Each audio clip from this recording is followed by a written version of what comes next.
all of my family. So many of you traveled a long way.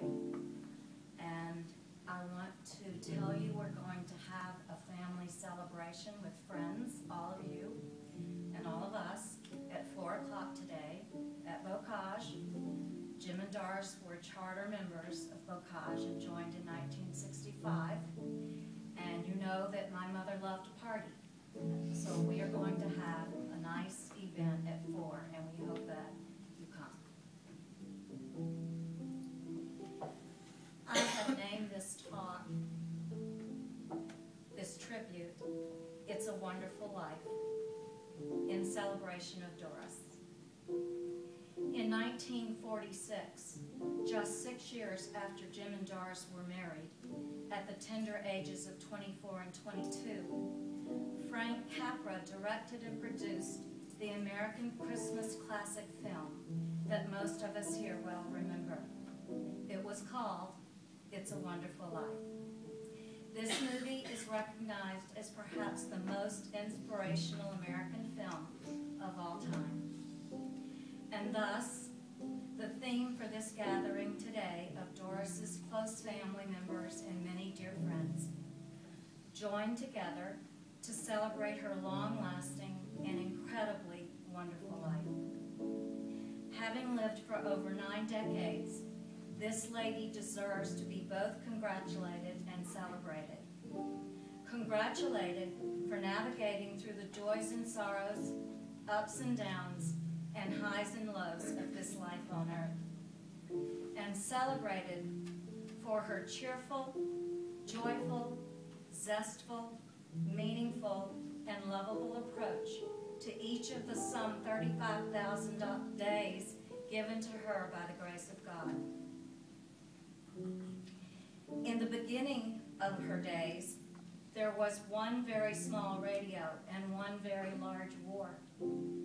There was a clothesline and a party line. There was one car that would not go far.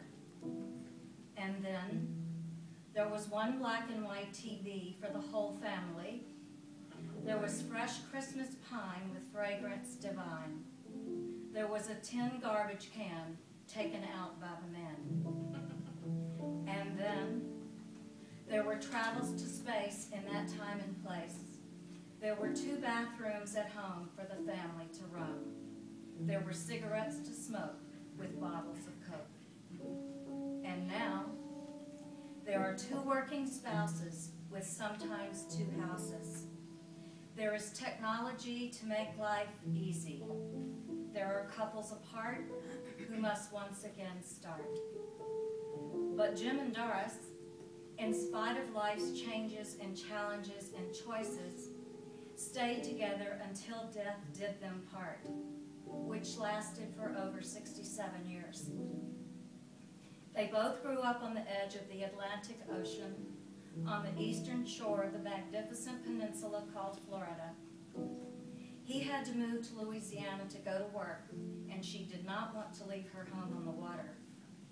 But on June 29, 1940, less than 6 months before their marriage, Jimmy wrote these words to Doris on the stationery from the now-gone historical San Carlos Hotel in Pensacola, Florida, while en route to his new job.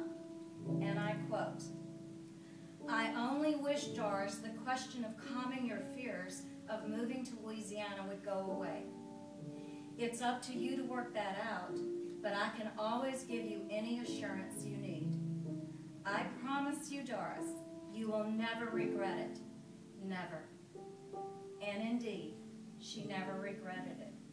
Never. She raised 3 children here. She built a new house here. She volunteered everywhere here. She made countless friends here. She played tennis here. She went to all of the events here. She grew roses here. She traveled the town here with Margaret, her ever-faithful best friend and constant companion. She grew old here. She died here on the first day of spring, and thus new beginnings. An Episcopal bishop wrote in the 1800s, "Now remember, friends, do not pray for easy lives, but pray to be strong men and women. And do not pray for a task equal to your power, but rather a power equal to your task. Then the doing of your work will be no miracle, but you will be the miracle. And you will be constantly amazed at what you can do and become by the grace of God living in you." And the grace of God lives forever within the soul of Doris, who will be forever young. Young at heart, young in spirit, young in appearance. An elegant Southern lady of great beauty, grace, and charm.